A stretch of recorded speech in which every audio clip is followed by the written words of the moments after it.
Introducing a completely redesigned experience that you can sense.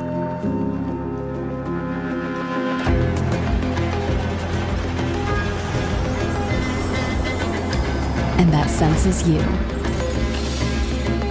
The new Dell Latitude laptops bring your work closer to you.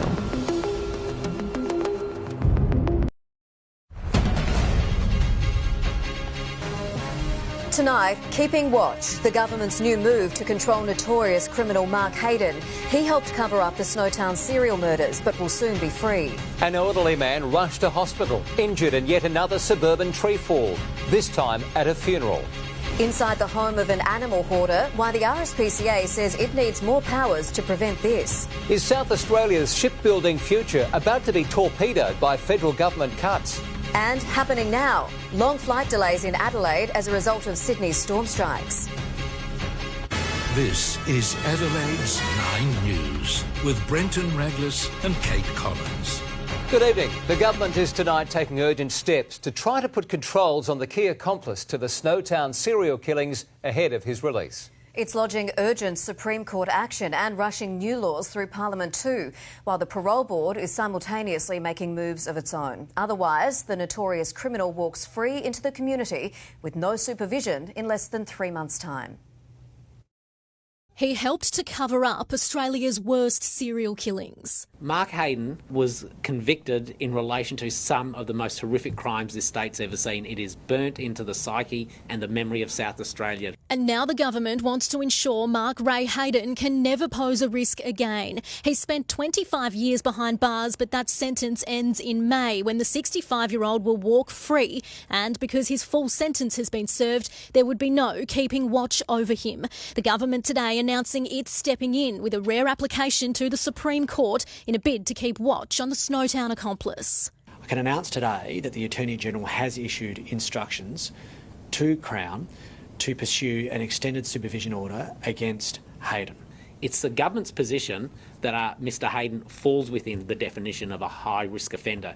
That is, he assisted after the fact in a very serious, violent set of crimes. Hayden was one of 4 arrested over the serial killings in 1999 when some of the bodies were found in barrels in a disused Snowtown bank vault. He assisted in 7 of the murders, including his own wife. If the government's application's granted, it'll mean even when released, Hayden will still be monitored and bound by strict controls, which can include electronic monitoring and curfews. Our job as a government is to make sure we are doing everything we can to keep the community safe. The Parole Board is due to meet tomorrow to decide whether Hayden should be granted early release, another move aimed at monitoring him rather than just setting him loose. A decision on that is expected in coming days.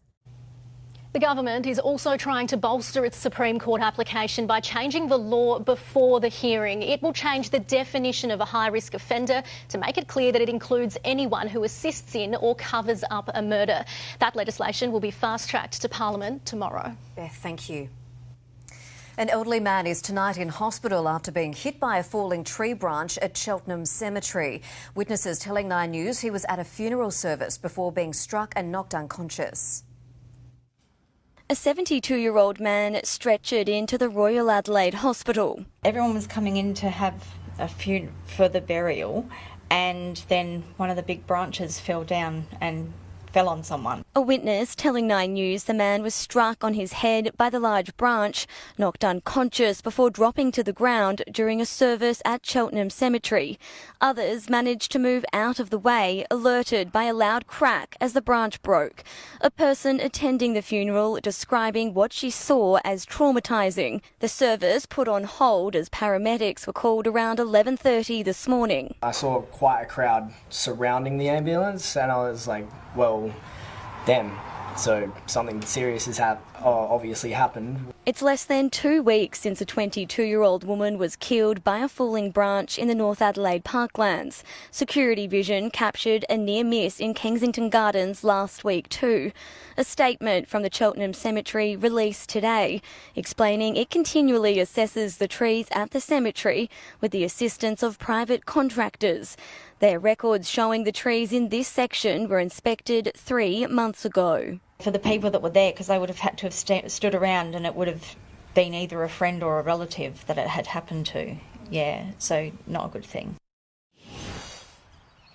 The area around the tree here remains cordoned off to the public this evening. Cemetery management says it is now reaching out to the man and his family, and we're told he is stable and continuing to recover in hospital tonight. Kate? Thank you, Shannon. The RSPCA has rescued more than 100 animals, mostly dogs, which were being hoarded in squalid conditions by negligent breeders in the state's mid-north. Investigators say it's one of the most horrific cases they've seen and highlights major failures with current laws. Room after room littered with small dogs.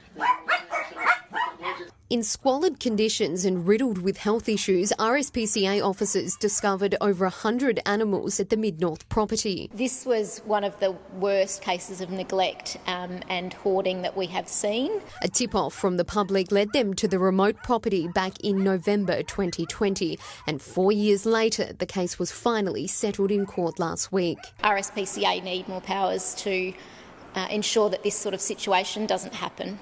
Inspectors say 2 women aged in their 60s were operating the puppy farm, which over a long period of time spiralled out of control. The 2 women were selling the dogs to pet shops. They were also selling them to a third party. Slowly, the animals would nurse back to good health, costing the RSPCA nearly $50,000, a far cry from the $500 bond that the convicted women were slapped with. A review is currently underway by the state government looking at the Animal Welfare Act, the Premier promising tougher laws and harsher penalties for people who harm animals. Our puppy farm regulation will be stringent. It'll be the tightest in the country. That's what we're committed to and that's what we'll deliver. A promise the RSPCA is determined to see delivered. Keziah Sullivan, 9 News. A routine call-out turned violent for 4 firefighters at Taparoo last night. Police say they were responding to a small bin blaze at a Strathfield Terrace property when they were assaulted by 2 men. They are shaken up. It's certainly a confrontational thing. It is traumatic for anybody having to respond to an incident like this. The firefighters weren't badly hurt. 2 men in their 30s have been charged and were released on bail. A man has been rescued after falling off the rocks of a breakwater at North Haven. Emergency services using an inflatable rescue boat to winch the 24-year-old to safety after he got into trouble around 7 last night. He was taken to hospital with leg injuries. The fate of hundreds of workers hired to build the Hunter-class frigates out at Osborne will be decided tomorrow. Ollie Haig is at Osborne tonight. Ollie, it's believed the $45 billion program will be scaled back. Yeah, certainly right, Kate. The Prime Minister and Defence Minister are tipped to confirm tomorrow that there will be a scaling back of the Hunter-class frigate program. The original commitment was to order 9 ships, but it is now looking increasingly likely that it will be 6. Now, currently there is about 1,500 workers that operate on the Hunter-class frigate program. The expected scale back is part of a sweeping restructure of Australia's Navy, with the long-awaited results of the Surface Fleet Review to be handed down. It is believed the federal government will honour its promise for continuous shipbuilding here until the AUKUS submarine program starts. The big question, though, remains how the federal government will do that, with both SA and WA needing a pipeline of work, and there's speculation the West will end on top. It sounds like Western Australia will be the big winners out of South Australia's ultimate failure. 6 frigates would also have to be accompanied by a plan about what follows. What we need, though, is a continuous build. Now, Kate, the announcement will be made in Sydney tomorrow. We are told that it's likely that the federal leaders will jet into Adelaide on Wednesday to make the sell to SA workers. Ollie, thank you. A woman accused of murdering her elderly parents with insulin overdoses has now also indicated she will fight allegations that she breached her bail. Rehn was released from custody on home detention, but was allegedly seen at shopping centres and other locations breaking the rules. The 63-year-old has been released again, and today a court was told the 5 bail breach charges will likely be contested. She'll face court again in May. An arson investigation has been launched at Elizabeth. A commercial building on Langford Drive reported on fire just after 11:30 last night. It was extensively damaged, though fire crews prevented the flames from spreading to adjoining properties. Police want to hear from anyone who might know more. 4 people have been struck by lightning near the Sydney Opera House amid a ferocious 3-hour storm. The group was sheltering near a tree when they were hit. All 4 taken to hospital. 75,000 strikes in total have been recorded. The weather has also impacted flights at Sydney Airport, which has been reduced to using just one runway. And the effects of that are being felt at Adelaide Airport tonight. Gus McDonald, Sydney-bound passengers have been stranded for hours. Yeah, they have, Kate, and right now passengers who were scheduled on a 2:30 p.m. Qantas flight to Sydney are only just boarding now. Heavy thunderstorms and lightning are being blamed for delays out and in of Adelaide all afternoon. Rex, Virgin and Qantas flights have been affected and they've only just begun resuming a short time ago. I spoke to some very frustrated flyers this afternoon, some of who were upset they hadn't had enough communications from their carriers, but others were accepting that there was very little they could do but to wait it out. I'm pretty lucky if I have to stay, I can go home, but I know there'd be a lot of people that it'd be very inconvenient. There's nothing you can do about it. We're retired, so we're going to see our 2 sons. So a bit disappointed, but what do you do about it? Well, it just kept on getting delayed, and then it was gate 10, and now it's gate 21, and now it's delayed again. There are another 4 flights to Sydney due out tonight. 1 has already been cancelled and 2 of the other 3 are already showing delays. And Brenton, with more thunderstorms predicted in Sydney this week, flyers are being urged to be aware of any changes made by their airlines. Good advice, Gus. Thank you. A request from the West tonight for more patrols to intercept boats carrying asylum seekers or illegal fishing crews. Labor Premier Roger Cook made the call as an ugly clash over Australia's border policy broke out. In our largest state with its huge coastline, tonight a plea from Perth. We need to have a greater presence on those coastlines. It's a vast coastline. Western Australia's Premier addressing Cabinet today as more than 35 asylum seekers spent their first full day on Nauru. The reason the boat got there is because the government has suspended or cancelled surveillance flights. That's the problem. Peter Dutton will continue to be a cheer squad for things that actually undermine our borders. Surveillance flying time is below current targets, despite concerns people smugglers are adapting their methods for faster drop-and-run style voyages. I tell you the other thing they do is that they market comments from someone like Peter Dutton, who's a former minister, who knows exactly what the impact of these comments are. Well, I just think if we stick our heads in the sand and pretend that nothing's happening here and just take the Prime Minister at his word, we'll end up with an armada of boats. Under the previous government, boats also made it to Australia. We didn't make a big deal about it because we know that you are helping the people smugglers when you do that. Today, an unrelated freed detainee faced court over breach reporting conditions. The argument over asylum isn't new and it isn't edifying, but it is still politically potent. Are these people on temporary protection visas? No, they're on Nauru. People who arrive by boat get sent offshore. I can tell you now, you start getting those boat arrivals here, I'd say his government's all but over. Charles Croucher, 9 News. The rental market is being described as a slow-moving train wreck, with some Adelaide suburbs recording increases of as much as 42% in a year. If the issue isn't addressed soon, analysts warn widespread homelessness could follow. Here's finance editor Chris Kohler with more. Renters were described as facing a crisis, but analysts now say it's getting much, much worse. It's actually been a slow-moving train wreck. Social media is awash with videos of long lines and desperate applicants. Not only is competition fierce, but prices have jumped 10% nationally in a year. We've got an acute housing shortage across the country.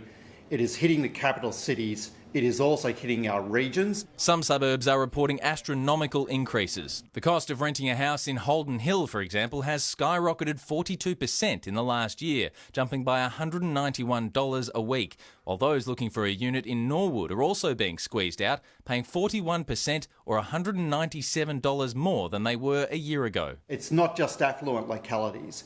It's also standard suburbia. 9 out of 10 rental agreements are for 1 year or less, so almost all renters have been facing regular cost increases, and the task of finding a cheaper place to live has been getting harder. Advocates are calling for caps on rental increases. That's really urgent. Countries all around the world have limits on what a reasonable rent increase is. 50% is not a reasonable rent increase. We need to do something about this. And with a federal election slowly entering view, calls from renters for help will likely grow louder. Chris Kohler, 9 News. Meantime, first home buyers now have access to a new 2% deposit government loan. The new Home Start scheme was announced 8 months ago and due to come into effect in July, but has been brought forward. The catch is that it can only be used on new builds. It has never been a better time financially for people to make this decision to get into home ownership. First home buyers also have access to free stamp duty if they meet strict criteria. A new road safety campaign launches tonight, giving drivers and passengers a confronting reminder to wear a seatbelt. It's been a long time since we've done a commercial that is so graphic and is so powerful in terms of trying to get the message across.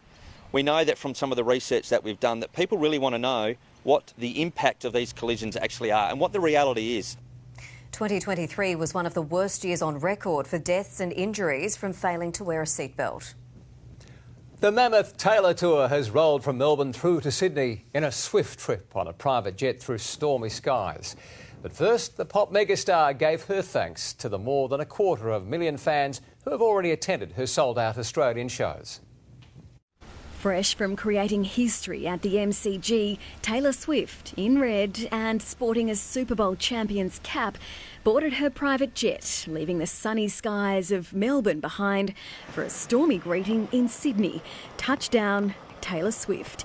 As bags were unloaded, 8-year-old Vivian stood in the rain with her pink guitar, waiting and hoping. I still really want to see her because my mum tried to get tickets and she had 5 devices but she couldn't.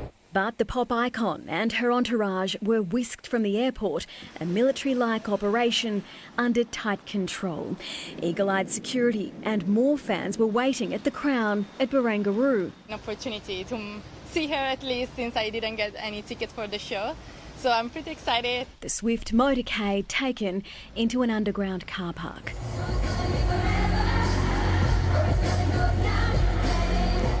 Over 3 nights, Taylor Swift delighted 288,000 fans in Melbourne, and it seems the feeling was mutual. The pop star posting, "Melbourne, that was unforgettable. You were on another level. Thank you for the memories." Now it's Sydney's turn. The flooring at Accor Stadium pieced together this morning ahead of 4 sellout shows. There are 4 days till showtime. Until then, Sydney is a city on Taylor Watch. Lizzie Pearl, 9 News. Yeah, truly incredible. Well, Tom Rehn joins us now with a look ahead to sport. Ready, a huge suspension for an AFL bad boy. Yeah, exactly right. Taron Thomas is the man, and it's fair to say this is a very big penalty. Hi, everyone. We'll be live to Tom Morris, who broke the story a little later on. Also ahead, the Crows set to welcome back some key players for Friday's pre-season showdown, as the forgotten man at Alberton looks to cement his spot. Thanks, Tom. We'll see you soon. The sole survivor of Victoria's deadly mushroom lunch breaks his silence. Pastor Ian Wilkinson says his faith is as strong as ever. Next, his emotional address to his congregation. And fringe performers bring lots of laughs and a little joy to children in hospital.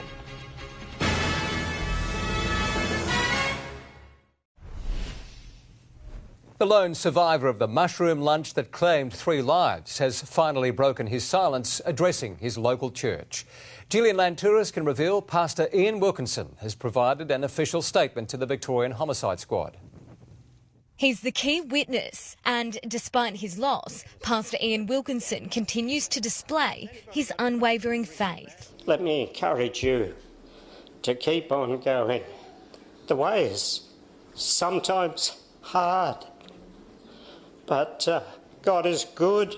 9 News can reveal Mr Wilkinson has provided homicide detectives with a formal statement and is continuing to work with them as they investigate the 3 deaths. The pastor emotionally addressed the Corumburra Baptist Church last Sunday, honouring his late wife, Heather. And yesterday was our 45th wedding anniversary.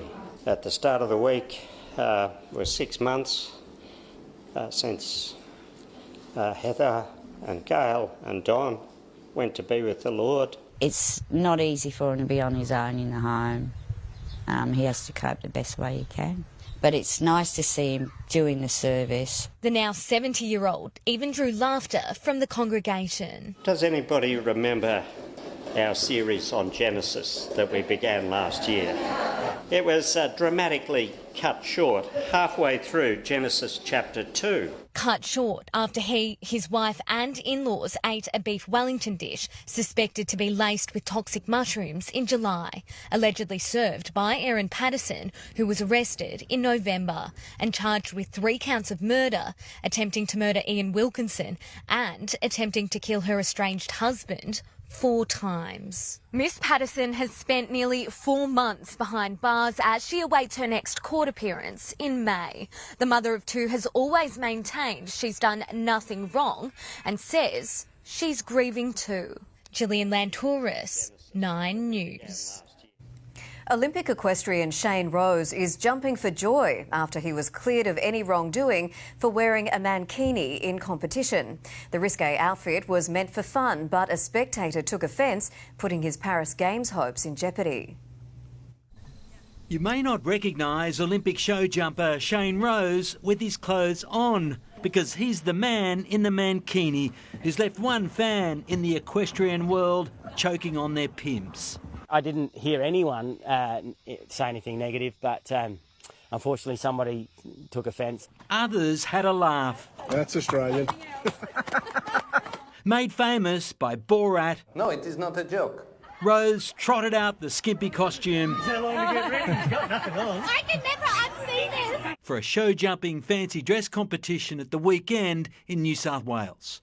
A lot of my friends are there and they're all laughing. Oh, my God. But Equestrian Australia wasn't able to see the funny side, forced to act on the single complaint, standing down Rose from competition pending an inquiry. If I've overstepped the mark, I'm sorry for that. I didn't mean to offend anyone. Shane Rose taking his 3rd Australian Olympic team medal. And late this afternoon, his pursuit for a 4th Olympic medal in Paris was back on track. After Equestrian Australia ruled the 50-year-old was in the clear, it's also reviewing minimum dress standards for future events. I think everybody wanted to see a resolution very quickly. Whether you like it or not, the sport of equestrian has an elite status, maybe a little stuffy and for the upper class. But one rider in a mankini may well have helped break that stigma.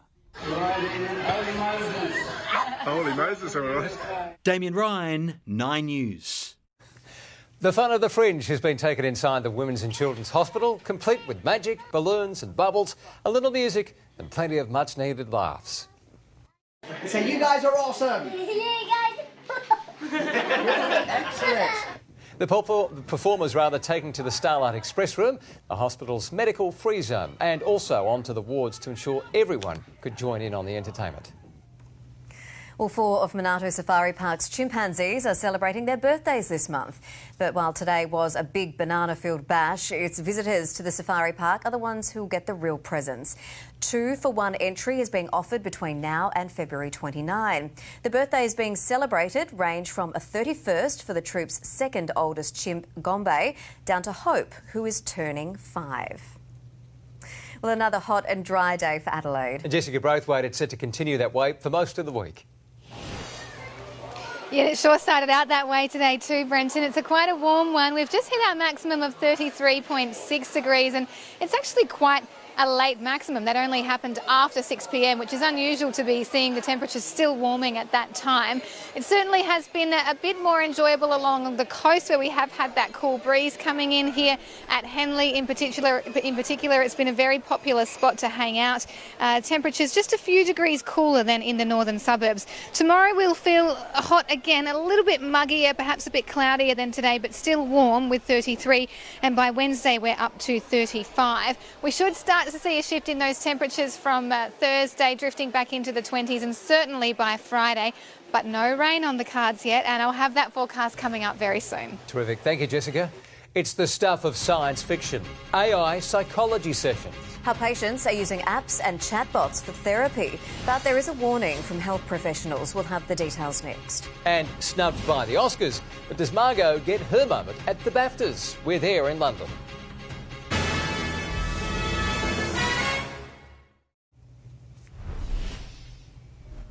A few years ago, many of us would have called it the stuff of science fiction, but right now, millions of people around the world are seeking mental health therapy from an AI chatbot.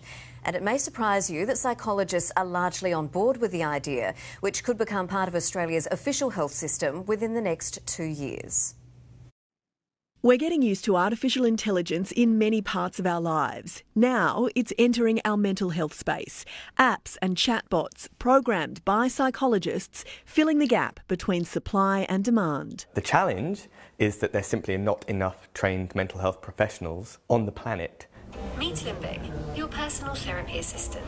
In the UK, AI-powered psychology is already part of the National Health Service. 250,000 patients are using a bot called Limbic to get access to or support between appointments. From the moment that we launched the app on our website, our referral rates have gone up by 32% and our access rates have gone up by 32%, which is incredible. Limbic is the first point of contact for a patient, sending them to the right service. Private clinics use the app between appointments, helping clients through guided therapy, regular mood checks and crisis detection. Millions of people all around the world are right now using a chatbot called The Psychologist. It asks questions, thinks about its response before engaging with you further and offering advice. In effect, it's like having a therapist in your pocket whenever you need it. This app was designed by a psychology student. Experts warn it's not a substitute for professional help, but can augment it. At 3 o'clock in the morning when something's on your mind, to be able to get some coaching around it from an AI bot or to get access to information that is relevant to you based on your profile is incredibly useful. In Australia, many psychologists are optimistic about AI, but say the government needs to step in with some regulation around ethical standards before it arrives. It will come, and I think it'll be with us in the next few years. Jane Azzopardi, 9 News. More than 400 people have now been arrested in Russia for paying tribute to former opposition leader Alexei Navalny, who died in an Arctic prison. But it hasn't stopped the dedicated from laying flowers, with monuments continuing to grow in Moscow. At least 26 people have been killed in a massacre in Papua New Guinea. Police say the men were shot dead in the country's Enga province. It's believed one tribe was on its way to attack another when they were ambushed. The killings are a major escalation in the area's tribal fighting. One person has been killed when police opened fire at the Rafah crossing in Gaza. A crowd had rushed to an aid truck which was entering from Egypt, taking white bags and running. Meanwhile, the Israel Defence Force says its fighter jets have struck Hezbollah infrastructure in southwest Lebanon. 2 police officers and a firefighter have been killed after being called to a domestic incident in the US. A man armed with multiple guns opening fire on them from several levels of a Minneapolis home. The firefighter had been providing first aid to an injured police officer when he was shot. It's the biggest night in UK cinema, and the 77th British Academy Film Awards didn't disappoint, serving up Hollywood stars and British royalty. Blockbuster Oppenheimer dominated the ceremony, taking out 7 categories. Stepping into the London limelight, the film industry's biggest stars. On the Royal Festival Hall's red carpet, Margot Robbie staying true to her Barbie award season theme. Anyone wearing pink now seems connected just through the colour alone. Australian writer Tony McNamara also nominated for his work on Poor Things. I get nervous like 10 minutes before the awards announced, I guess.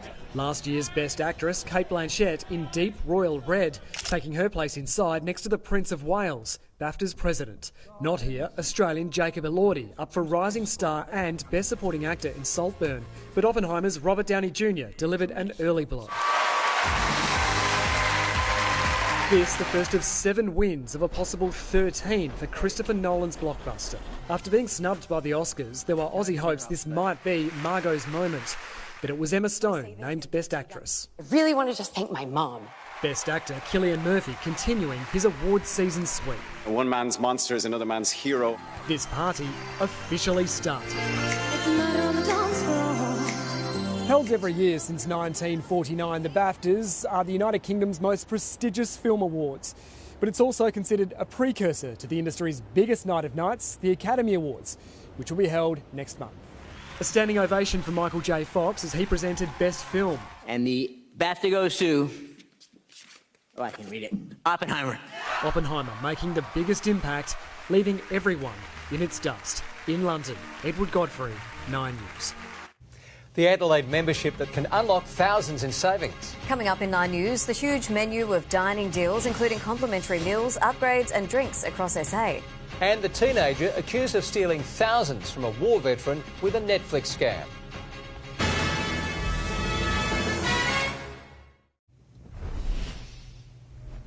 The RAA is partnering with some of South Australia's most popular venues to provide dining deals for its 800,000 members. From complimentary cocktails to more than $25 off dinner, 9 News can exclusively reveal which restaurants are offering the members discounts. At the heart of Fino Vino is fresh produce. We've got some kingfish from Port Lincoln. We have 4 vegetable dishes, so we work with local growers, so either from the Adelaide Hills or the Fleurieu Peninsula. Now diners can try even more local food at the restaurant as the RAA launches a collaboration with SA venues. The upgrade will give you a delicious dessert, and what best way to finish a meal with something sweet? Connecting more than 800,000 members to local venues, from wineries to breweries, restaurants and pubs. The RAA has partnered with more than 30 of SA's most popular hospitality venues, offering a range of member deals, including Golding Wines. Save $25 when booking lunch. The National Wine Centre, members save $16 when purchasing a wine tasting and platter. Living, I think we all know, is really putting a lot of pressure on a lot of households, but still our members say that they really love getting out and about and dining. It means that people who wouldn't otherwise be able to get out will be able to come out and know that they can make a savings. To redeem an RAA offer, members can reserve a table on the website or the app. Select the special option when booking, and on arrival your table is waiting for you. Members who book in at Bobby's restaurant at the Hilton Hotel will get complimentary wood-fired bread and prosciutto, and on Fridays and Saturdays they'll also get a cocktail. We've coordinated everything with RAA. It's going to be seamless, so yeah, we're excited for it. Another 20 venues are set to jump on board, with even more deals set to be on offer in the coming weeks. Josephine Shannon, Cheers. 9 News. A 71-year-old war veteran has been left with nothing after he fell victim to an elaborate Netflix scam. A teenager has since been charged, and as Neri Tai explains, Shane Arnold is fighting to get his money back. At just 19 years old, Khalid Mahmoud is accused of allegedly pulling off a sophisticated scam. What do you want to say to the victims who've lost their life savings? War veteran Shane Arnold lost $18,000. I've worked for 50-odd years to get that money. He took it within a day. The 71-year-old thought he was entitled to a refund after receiving a fake Netflix email, and after entering personal banking details, I felt like my heart had been ripped out. The accused scammer gathered enough information to call the following day, allegedly posing as a security officer from Commonwealth Bank. Extremely convincing. He spoke in a posh, English accent. Little did the grandfather know he was allegedly speaking to a teenager from Braybrook whose voice was disguised with AI. He then said that your account's been compromised. Shane was ordered to put his bank cards in a bag to be collected by a driver. Hours later, the accused allegedly withdrew thousands of dollars from ATMs and purchased dozens of gift cards from Kmart. What happened to all of the money? He filled up at Ampol and treated himself to a strawberry milk drink and Magnum ice cream, also allegedly splurging on a new iPhone. We had nothing to live on for a fortnight. While the court case has just started, Shane has been fighting to get his money back. He claims his bank is partly to blame. He's since lodged a report with the Australian Financial Complaints Authority. Shane claims Commonwealth Bank has only offered to reimburse him $1,000. CBA said Mr Arnold's case is currently being managed by AFCA. The banks and the businesses are starting to put the onus back on the victim to say, well, you authorised the transactions. But soon it'll be more clear cut, with the federal government introducing a new scams code. Where was the failure here? How did this scam get to the customer in the first place? And what, if anything, should the telco reimburse? What, if anything, should the bank reimburse? I hope all those people who've been scammed get their money back. Neri Tai, 9 News. Well, the results are in for the best cars across certain categories for 2024, judged on price, safety and fuel efficiency. The Hyundai Kohler took out best small SUV under $50,000. The top electric vehicle, also under 50 grand, went to the MG4. The Ford Ranger was crowned best dual cab ute, while the Kia Carnival is #1 family car under $80,000. And Australia's overall top car will be announced next on A Current Affair. Well, Rehn is back with sport after the break. Some key crows are set to return. Including Darcy Fogarty Brenton, which is fantastic to see. More on that story up next. While across at Alberton, a sidelined power youngster is ready to make his mark, while another sinner continues his dominant run as he downs the demon.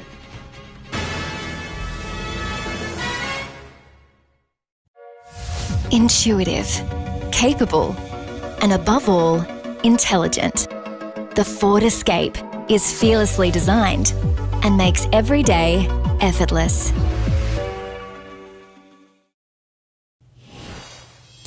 Hello again. We'll get to the Crows and Power in a moment, but first, North Melbourne's Taryn Thomas is facing almost a year on the sidelines following allegations of inappropriate behaviour. Nine's chief football reporter Tom Morris broke the story of Thomas's lengthy suspension and joins us now. Tom, what's the AFL decided on? Well, as we go to air tonight, Tom, the league's official line is the investigation remains ongoing. But I understand the AFL Commission has determined Thomas will receive an 18-week suspension. And all that's left is for Thomas and his management to be formally notified, plus North Melbourne. That hasn't happened yet. Now, Thomas has not been at the club since mid-January as these allegations were investigated. And today at Arden Street, his teammates, well, they were understandably not too keen to weigh into the controversy.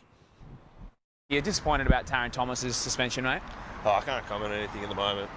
An 18-week suspension, that's massive, isn't it? Just ask the media team in there, they'll be able to say. Are you disappointed to hear about the fact that Taryn's possibly been suspended, mate? I haven't spoken to Dawn, so just chat to the media manager.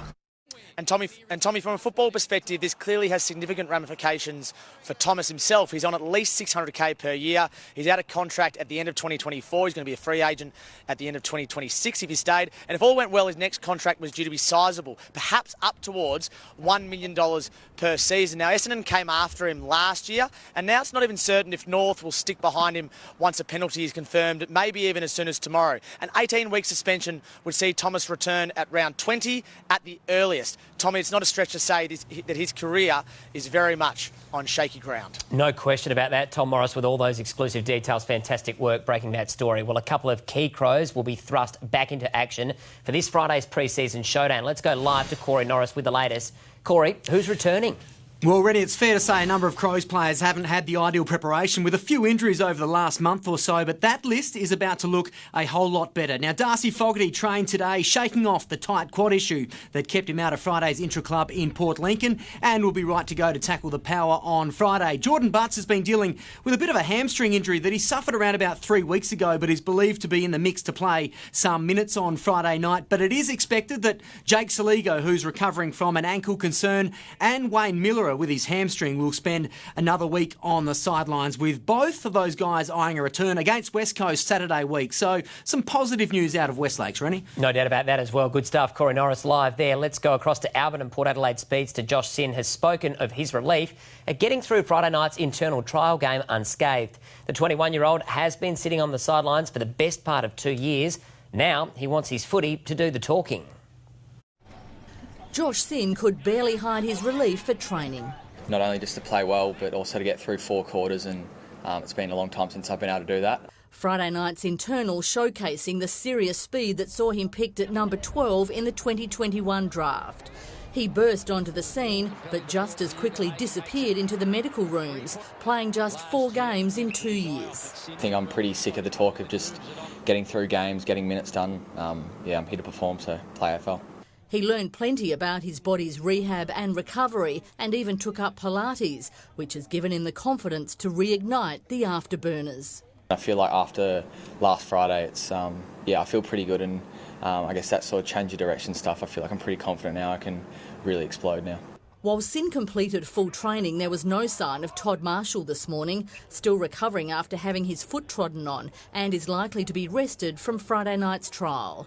But good signs for Asava Radaglia, showing no sign of the knee issue that ended his game early, while Alir, Jeremy Finlayson and Trent McKenzie will all train ahead of the hit-out with the Crows. Vicky Schwartz, 9 News. Alex de Minaur thinks he's taken another big step despite being humbled in the final of the Rotterdam Open by Yannick Sinner. The Aussie fought hard against the Australian Open champion and had plenty of chances. It's a jaw-dropping exchange. In the end, Sinner proved a cut above, winning 7-5, 6-4, but was full of praise for his rival. It's better if we see each other on the same side playing doubles than playing against, but you're one of the kindest guys on tour. Yeah, nice compliment. The Italian has now jumped to number 3 in the world. Well, Dave Warner is about to begin his final tour of New Zealand before retirement, but the opener isn't expecting any love from the crowd, and he isn't giving too much back either, given the treatment he received on his last visit back in 2016. The crowd, yeah, they got personal, but if they have to get personal, that's their character. I just go about my business, but that's upon each individual. If that's what they feel like they have to do, then so be it. Still, it might be a bit more friendly than what England is copying from its own press. Bazball is being slammed after they lost to India by 434 runs. That's their heaviest defeat in 90 years. Not good. Well, beach volleyballer Chris McHugh has taken time out from training to try and inspire the next generation of Olympians on Kangaroo Island. The 34-year-old hopes history will repeat after he himself was motivated by visits from Josh Slack and Andrew Schott when he was at school. Having those high-performance sports people come to your school and share their story, for me, definitely opened my eyes up to being able to do it professionally. The two-time Commonwealth Games champion will attempt to qualify for his second Olympics by winning the Asian Cup in June. Let's hope he can do that. Yeah, that is the sure. sport. Terrific. Thank you, Rennie. Well, cloudy but still hot tomorrow. Jessica Braithwaite returns with the weather outlook next. Now, though, a look at tomorrow's speed cameras. Stay with us. Wake up and laugh with Adelaide's #1 breakfast show. Rudits and Lows tomorrow on 104.7 Triple M. For the latest Adelaide news and traffic.